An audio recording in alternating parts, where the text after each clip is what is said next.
赖清德又丢脸了，豪掷1.1亿美元，又想混进国际会议啊，结果被连甩3个大嘴巴子，拔网线、删名字、销签证。最惨的探路先锋啊，竟然被没收手机，关进小黑屋20小时呀，就像扔垃圾一样被遣返了。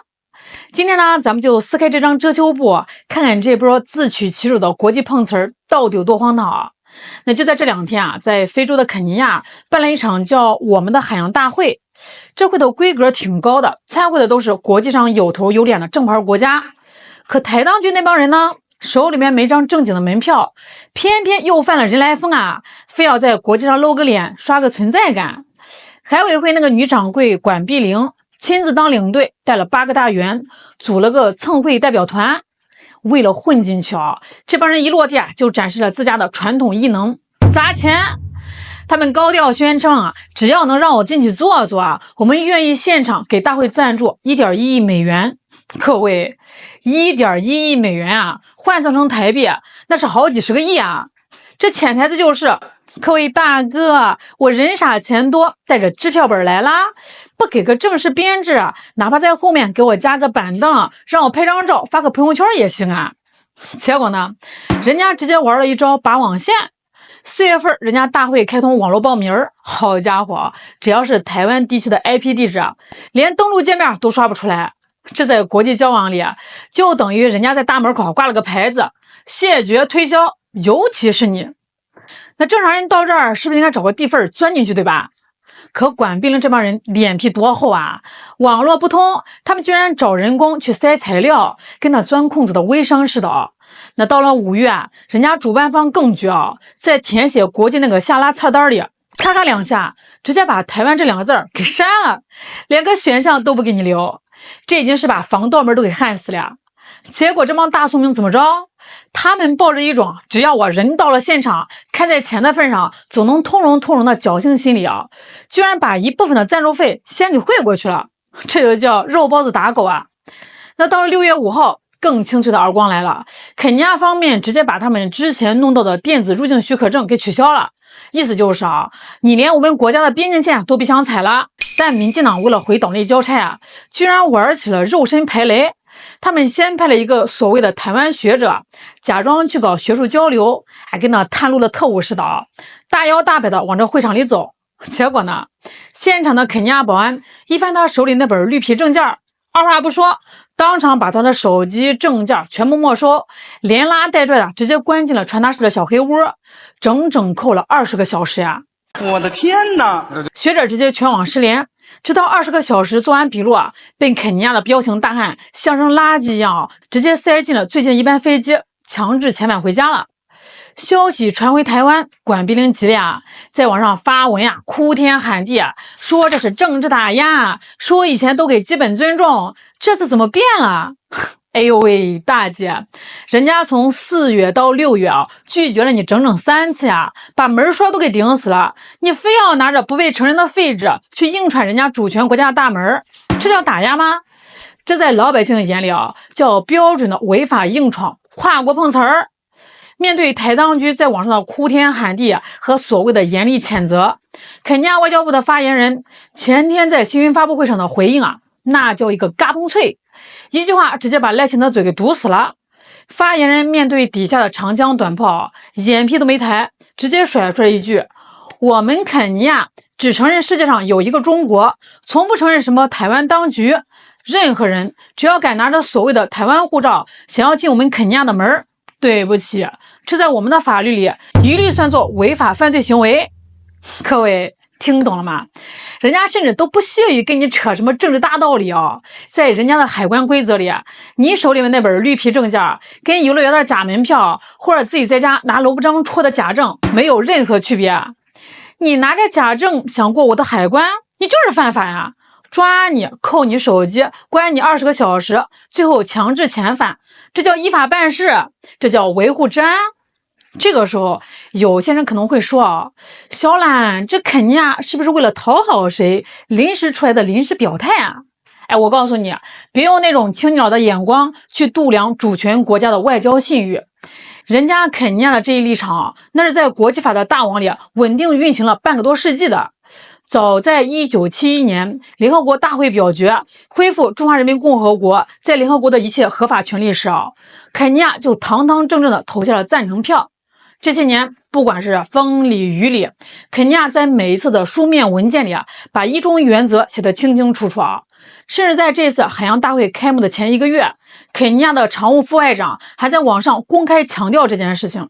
等于提前给台当局拉响了警报。可赖清德那帮人是怎么想的呢？他们以为这个世界上什么东西都可以拿钱来摆平，1.1亿美元他们觉得非洲哥们儿缺钱，只要我把这笔巨款砸过去，你肯尼亚怎么着也得看在钱的份上给我网开一面吧。结果呢，人家肯尼亚用实际行动告诉全世界在原则问题面前，你台当局手里那点臭钱连废纸都不如。这不仅是打了赖清德的脸，更是把民进党那帮指望靠砸钱混国际圈的政客的底裤给扯了个精光。其实各位要聊肯尼亚对一中原则的执行力度咱们还得往前瞧瞧，翻一翻民进党最害怕也最丢脸的一段老账。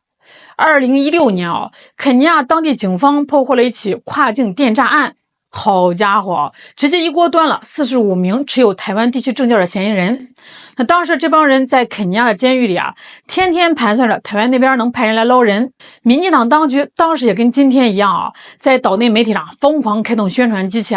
高调抗议，说这是侵犯人权，吵着嚷着要把人接回台湾自己审判。结果呢，肯尼亚警方和司法部门压根不吃这一套，他们严格遵守一个中国原则和国际执法合作条约，直接出动了包机和军警，把这45名台湾籍犯整整齐齐的送上了飞往大陆的航班。当时大批湾湾在飞机上是哭天喊娘双手抱头的画面，现在网上还能查到。到了大陆落地之后，等待他们呢是法律的严惩。所以你看懂了吗？肯尼亚在处理这事上，那是一脉相承，从不含糊的。不管你是来搞政治诈骗，企图强闯国际会议的政客，还是来搞经济诈骗，祸害老百姓的骗子，只要你踩到了红线人家的铁拳向来是砸得又快又准。这次海洋大会上，那个所谓的学者被没收手机、扣留20小时，并强制遣返，跟当年遣返诈骗犯的逻辑一模一样。因为在人家的地盘上你们不具备任何合法资格，你们的行为就是在挑战现行的规矩。这个时候咱们得往深了跑一步了。那很多网友可能会问一个常识性的问题岛内那帮政客虽然坏，但他们也不至于傻吧？人家官方系统都封了，签证都撤了，摆明着去一个抓一个，他们为什么还要把钱汇过去为什么还要派人去肉身碰瓷儿呢？这就是他们在岛内玩了10几年的最无耻也最赚钱的悲情产业链他们心里面比谁都清楚自己进不去，但他们要的压根就不是参会资格，他们要的就是在国际上刷点存在感，或者说就是要被驱逐、被扣留、被关小黑屋这个画面。你想想，如果不去碰瓷儿，岛内的老百姓怎么能看到他们为了所谓的外交空间在流血流汗如果不去硬闯，管碧玲怎么在网上写小作文控诉所谓的政治打压？赖清德怎么有借口在岛内煽动对立情绪继续给年轻一代洗脑呢？这就叫出口转内销的政治苦肉计。他们花着台湾纳税人辛辛苦苦挣来的几十亿新台币去国际上买一顿羞辱，回来之后把红肿的脸蛋子往岛内媒体面前一凑，哭着说，你们看，不是我没本事是大陆又在欺负我们了，你们一定要继续投我的选票，继续支持我呀，用老百姓的血汗钱去国际上当炮灰，回来转换成自己政党的政治选票和口袋里的私利，这算盘珠子打的是真响。但这套把戏玩到今年在铁一样的规则面前已经是越来越失灵了。肯尼亚这次甚至连发布会都没让他们开，直接用法律定性，把他们精心伪装的外交受害者的画皮给活生生的剥了下来，露出了里面滑稽和无耻的本相。从赖清德上台以来他们试图突破规矩的小动作那是一个接着一个但是结果是什么呀？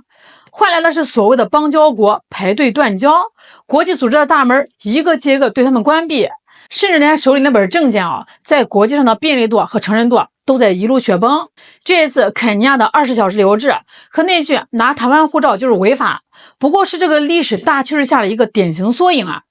用金钱交换体面，用硬闯测试红线，这种无赖形象在日益稳固的国际规则面前只会撞得头破血流。规矩就是规矩，它写在几百个国家的双边公报里，也执行在世界各国的海关和执法流程里。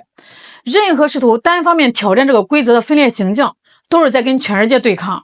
钱买不来资格，眼泪和悲情包装更换不来承认。